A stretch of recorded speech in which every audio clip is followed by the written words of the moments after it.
the most powerful designer drugs are the digital ones we use daily. And we get high off them. One touch, tap, like, scroll at a time. Just like tech creators want us to.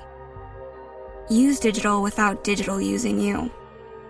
Learn more at sync.ithra.com.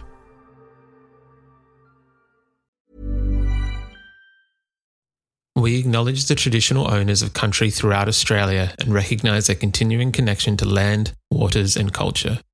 We pay our respects to their elders past, present and emerging. Welcome to This Song Is Yours, a music podcast where we chat to a new guest each week, talk about their life and creative endeavours and talk to them about some of the music they love. Our show works by chatting to our guests about music, their songwriting techniques, and occasionally getting them to make you a playlist of the songs they love. Welcome to episode 184. I'm your host, Simon Fink. Our guest today is In Heart's Wake. The metalcore band from Byron Bay are currently on the road in support of their brilliant documentary, Green is the New Black. In today's episode, we're speaking with frontman Jake Taylor about their brilliant documentary, the climate crisis that Australia's music industry faces, and jamming with plants. Here we go. Our guests today are an Australian metalcore band from Byron Bay. The environmentally focused band has been releasing music for over 15 years, and earlier this year released the brilliant documentary Green is the New Black. They're now touring around the country in support of its soundtrack, which is out now, and the documentary itself, which you can buy in October. Please welcome to This Song Is Yours, Jake Taylor from In Heart's Wake. Good morning, sir. Good morning somewhere. What is it? Where are you? It is. We are in South Australia, so it's technically, I might be scraping in by about It's 20 morning minutes. somewhere, so good morning, bro. Exactly. How are you today, Jake? Good. Yeah, to be honest, I just got back from the start of the tour.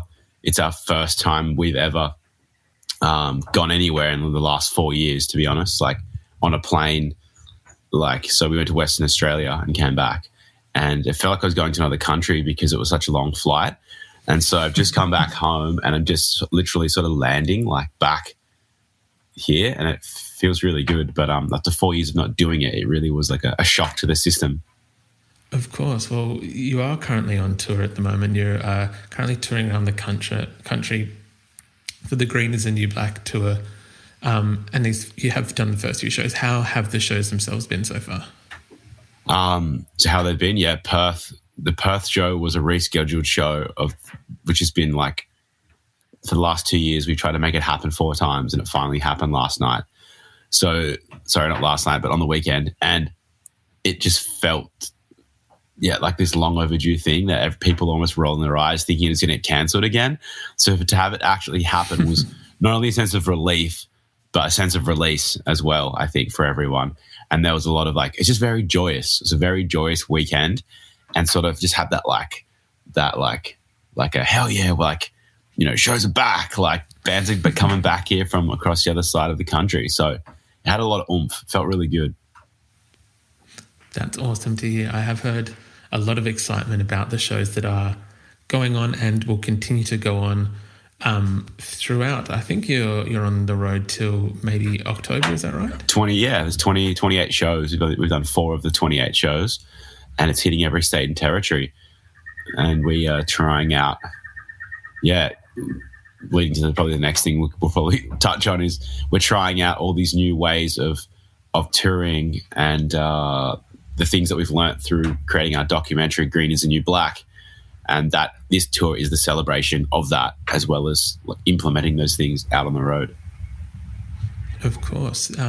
As you mentioned, and as we are here today to discuss, Green is the New Black. It is the tour that you're currently on at the moment. It is the documentary that it came out in April, but it will be available for people to download, to buy, to stream in their homes, I think in October as well. Firstly, congratulations for what we've seen of this documentary. It's a brilliant doco. Thanks, man. Yeah. A lot of hard work went into this one. That's probably the silver lining of the pandemic was we had so much time on our hands to create a soundtrack, to edit, to produce, to direct, all ourselves. And, you know, with that came lots of time to do revisions and bounce off our brain's trust and really build a story and something that, yeah, it isn't just like, let's make a doco, but something that we felt not only proud of, but it's almost like a diary entry, of the inner workings of the vulnerability of what we went through and what we're learning. So I think in that there's a different sense of pride in this is us and this is where we went wrong and went right. Yeah. The documentary, it does kind of cover it's almost covering two things at the one time. As you mentioned, it is covering the recording process of your most recent record, Kali Yuga, which came out in 2020. But it's also looking at the sustainability and the effects that a touring band and recording music even can kind of take on the environment. I'm curious just to begin with, because the band itself has always kind of been very eco-friendly, but in terms of taking it to this next level, where was the idea born from to document this time in this place and kind of go, yep, this is what we're going to do? Look, this is no overnight thing for our band. We've been making steps towards what we would call being a more conscious, better, and sustainable artist for the last 12 plus years. And it got to a point, I feel, where we were, how do I say, picking things up along the way, pardon the pun, but like whether it was trash or whether it was marine debris cleanups.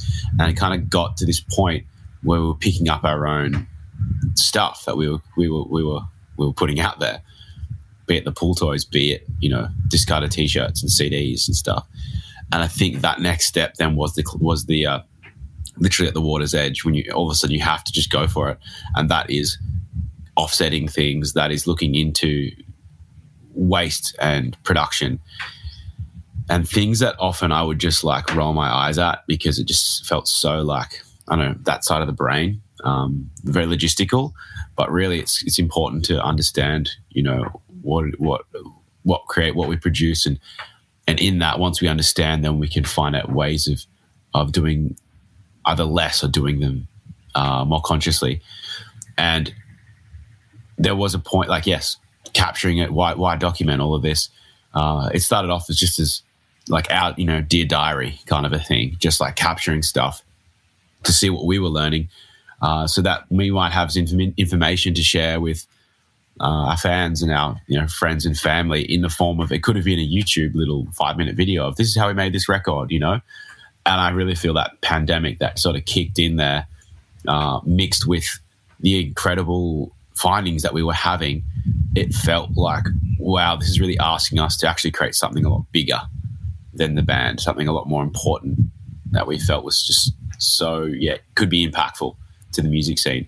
And that's where the full-length doco and taking that full plunge really allowed us and gave us the motivation to make this happen.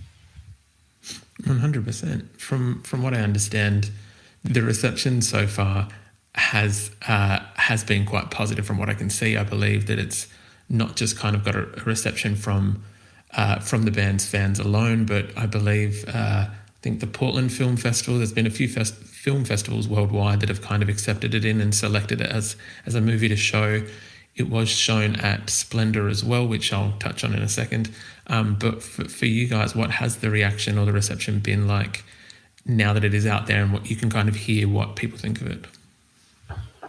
So, it feels like our community, to be honest, haven't really been able to watch it yet because it is coming out on October 20th in a way that fans can just watch it.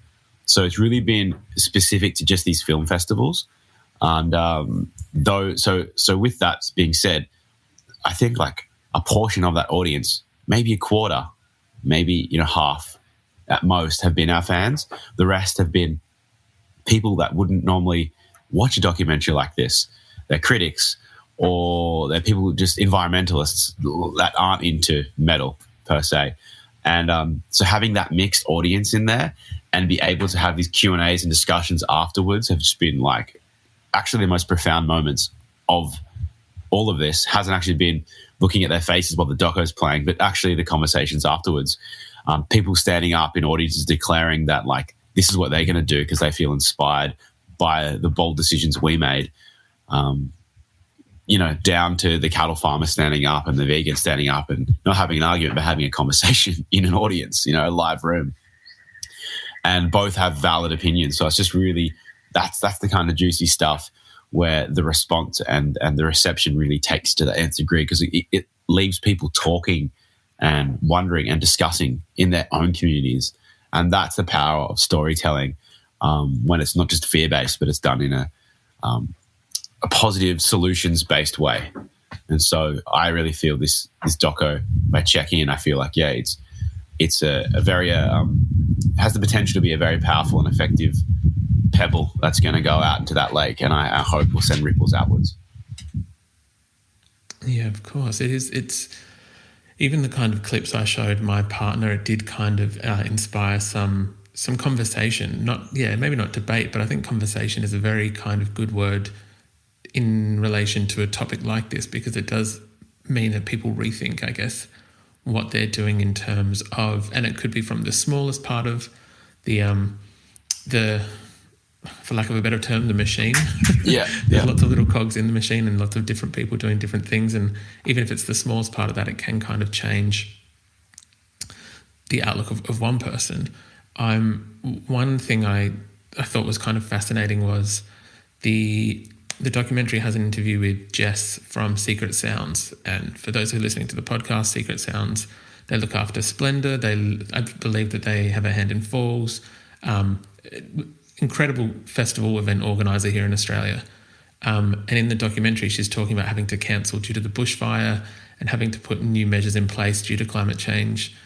And then obviously with this year, Splendor having to cancel their first day due to different kind of weather. Obviously mud and bushfires are very different things, but I'm curious in terms of what was recorded, what was discussed in 2020, have you guys seen, and this is not to call anyone out, this is more out of curiosity, have you seen any changes, I guess, since then, any kind of changes being implemented that have taken those steps forward?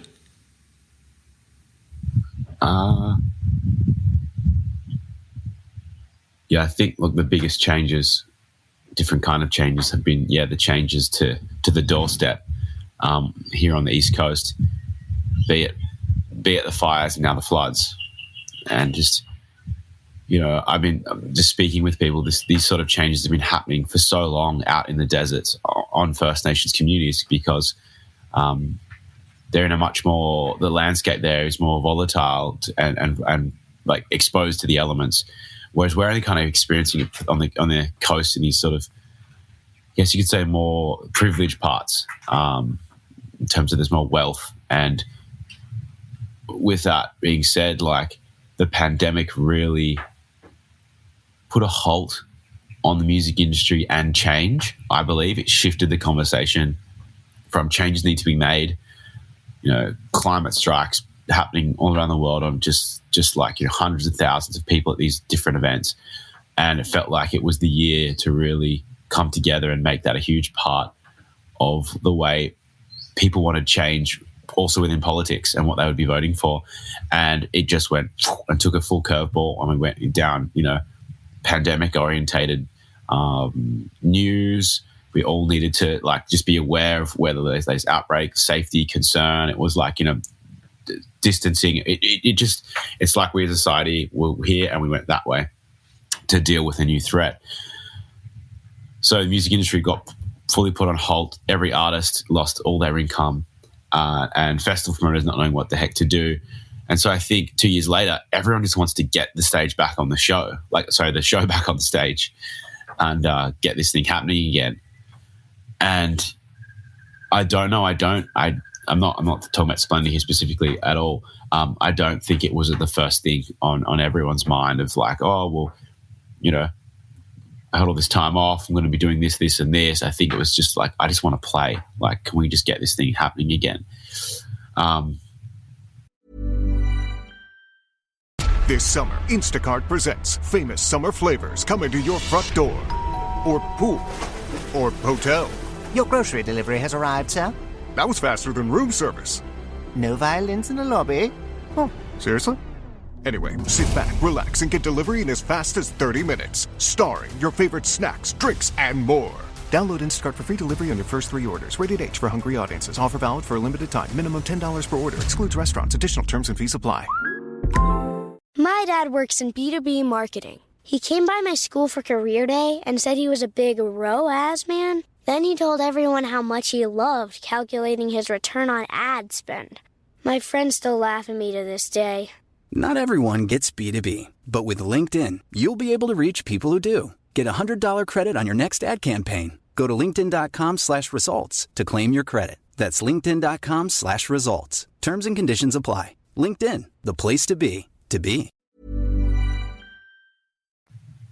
It was a good time in that big pause for our band to rethink how we could rebuild and take it back to the stage in a new way. So we use it in that way. But I'd like to think there are heaps of companies out there and promoters that did use the time as best they could to rethink their models. But I'm not sure of it because I think we haven't quite seen all those shows on the stages yet, and festivals only starting to come back.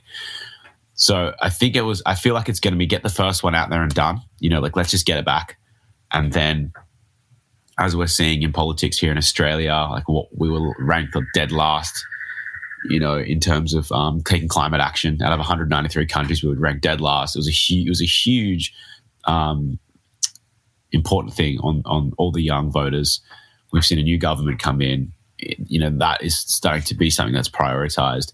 And with that, we're seeing the people, festivals and artists also, it's all the power is really with the people, because what they want and what they're asking for, the top have to fall in line. And it's not the other way around, which we often think. We actually shift the bottom of the pyramid and it all kind of has to fall in line. So I feel like end of this year, let's just call it the next 2 years, that's where we're going to see a lot of changes happening, because we have to, because Splendor is another example of, fight or flood, anything can happen. What do you have in place?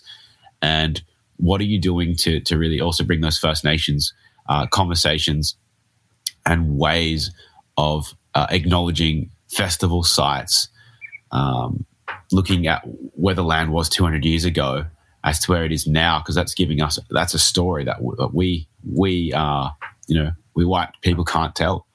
So implementing that and bringing that way of thinking into a way of doing, I think is part of this green is the new black process. And that's going to really just improve the music industry and give us a music industry for years to come. I strongly believe that.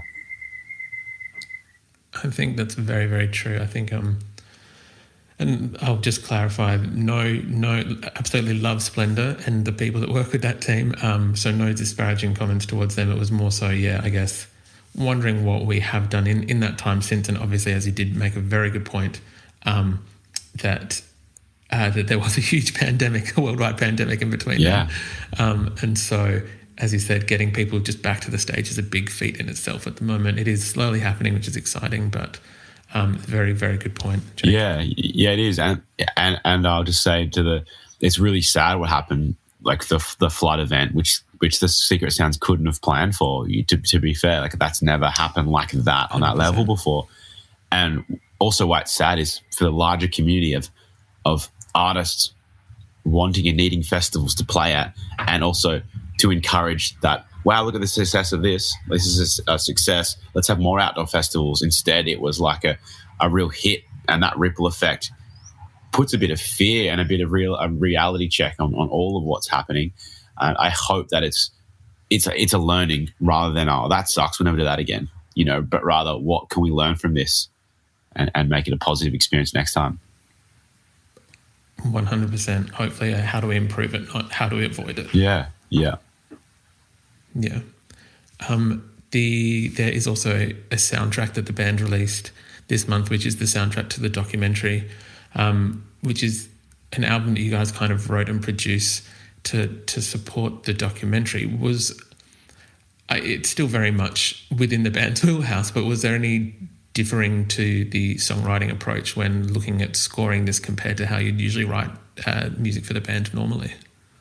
Yeah, it's incredibly different. I think I realized that about five or six of the tracks were already in our arsenal, and we were just not looking for where to put them. But when it came to me and my best friend editing the film, he'd be like, "Oh, we need like a song like this," and I'd go to the library and like, "Oh, this is perfect," But the other 15 tracks we would just give to our guitarists as 5-minute video pieces with no audio, and we'd say to them like, "This is a section on the bushfires. It's going to be quite moody.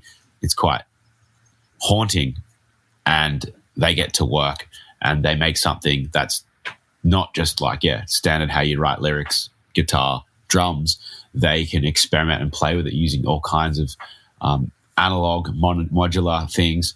We also recorded the biorhythms of plants and transformed those into audio and then use those as part of some of the stuff. So there's a lot of experimenting, and I think it goes to show like just Ben and Evan, like two guitarists.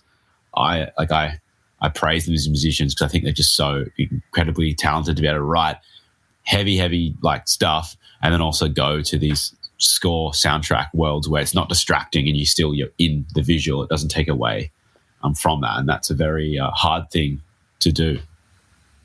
It is that's actually fascinating. I'm so curious. I'm going to go back and re-listen to it now with the thought of them recording. What was it? The plant? Yeah, the plant's biorhythms. So every just like us, everything that's sentient, which could argue is a lot of things. I'm looking out because I've got a show. Oh yeah, you've got a much greener view than I do at the moment. There's a lot of plants out there, but they all are back. They all give off electrical currents, just like we do. So I call them biorhythms, and it's an electrical signal. Call it a heartbeat. Every plant, everything that's living has its a different signature. And so recording those electrical impulses, and then they're able to, they got their own time. They're not like totally in time, and they'll basically trigger audio. So you could have a sound assigned to that. You could go with the piano, or you could go with just create your own atmospheric pads, and then you're able to find loops and phrases within that and turn them into music. That's very, very cool. I find that incredibly fascinating, and we might even put some links to I guess the science behind that in the podcast show notes for this episode. So the track that we did that on is called Plant Jam. It's on Spotify, Plant Jam. So we're jamming with the plant. That's awesome. The soundtrack will be linked in this podcast as well. Jake, as we mentioned at the top of this, you are currently on the road at the moment. Other than getting back into the habit of the travel aspect of it, being in airports, being in planes, what were some of the things you missed about touring and being able to see some of the fans over the last 4 years? It's for sure the live experience. We are only half the show. Like the other half is the audience. Like it's just, particularly with this genre, it's like a loop back thing where you play and you see not only the response, but whether it's the mosh or the energy or the words come back you. And it does this incredible thing where you just forget the past and you sort of don't look into the future and you're just there. It feels like a really present space, and having so many people in one room like that, all in that experience, is something that's pretty phenomenal and really hard to put into words. It's almost like an after gym feeling that we all go, oh yeah, like that feels good. I remember that. But it's something that's experienced. It's hard to evoke just from speech or memory. And so I really, have missed those live, beautiful moments. It's something that cannot be recreated at band practice. Yeah. That's actually a very good way to put it. There's some form of endorphin high that you can't really recreate from a gig. You can remember it, but it's never the same as actually going and experiencing and singing. Yeah, it's feeling music rather than hearing it. It's like a whole nother level of community coming together. Yeah, it's something about it's very primal and probably evokes something that goes back to us, dancing around a campfire, singing or playing whatever it was in all our different cultures. I think it goes back to that. 100%. I would agree with that. Last week, fans were lucky enough to see you take on Triple J like a version. You came out with Billie Eilish's All the Good Girls Go to Hell. Did a fantastic job, including Maz from Wax. What was your, if you don't mind talking about it, what was your decision behind covering this song? So, yeah, great, good question. Decision behind it, first and foremost, we thought, like in typical In Heart's Wake fashion, we're wanting to really uplift art that is for addressing the crisis or addressing change, and I guess addressing what's now, what's here, what needs to be addressed now. And so we just we went through a discussion of like firing out those songs and those tracks, like what's out there. And Billie Eilish's track, she released that track for the climate strike. That was the timing of that, and it's this incredible way of songwriting that's not so on the nose. It is if you look at the lyrics, you really get in there. But I think to the average listener, it's like, oh yeah, it's like a cool girls going to hell. It's got like some sort of, it's dark, it's Billie Eilish. Like I can get down with this. But it's very riddled and coded. Yeah, it's so on the nose. Hills burn in California. Don't say I didn't warn ya. When the waters start to rise, it's very obvious when you pull those bits out, but it's this conversation between the devil and God, and they're looking at humanity, and humanity's basically saying, like, can one of you help us? And they're basically saying, like, we're not gonna help you. Like, you got to help yourself, essentially. And so that being said, lyrically it was perfect. Transforming that into a metal song was a whole nother challenge. Like when we just first heard the soft, dark moodiness of that track, but it was really actually quite easy once we applied it into a structure and went, oh wow, we actually make this our own because it's not heavy. We can actually take it into that realm, and so yeah, I think Triple J loved it because we sent them like the idea and like, yeah, go for it. You can do that. Like, so it gave us that like nod and encouragement to like, yes, like you got this. And we just leant into our heavy style and thought, let's go, bring the heavy. You did an excellent job with it. I've seen nothing but praise across social media over the last week for the track. So congratulations again on that. You did a very good job. Jake, lastly, we would usually ask our guests what they're currently listening to, if there's anything that's kind of on high rotation for yourself at the moment. I will pull up my phone because Spotify and Apple Music will tell me. Okay, so high rotation, it's the new Lamb of God. We played with them on the Slipknot World Tour when they came to Australia, and there's something about Lamb of God that just know how to do heavy well. And something that's very, very different to what you wouldn't expect is Coulter Wall, who's a country blues musician. He's got some amazing storytelling like Johnny Cash and very low voice. So yeah, that's what I'm listening to. That's awesome. Very, very solid choices.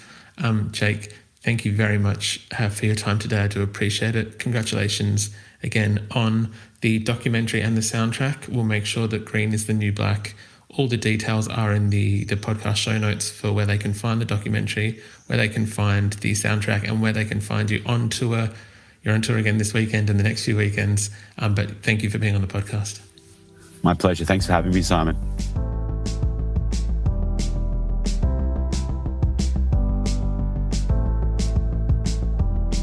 And that's our show. A massive thank you to Jake Taylor and In Heart's Wake for their time. Green is the New Black soundtrack is out now, and we've left links in the show notes if you'd like to buy the record or find more details on where to view the documentary. We also want to give a huge shout out to Layla at Scrabble PR for helping out with today's interview. If you like this show, please subscribe wherever you get your pods and stay up to date when new episodes are released. We release new shows each Wednesday and Friday morning, and we now have a Patreon, which you can find within the show notes of this episode. You can follow the player's profile on Spotify, and you can follow us on Instagram, Facebook, and TikTok. Until next week, cheers.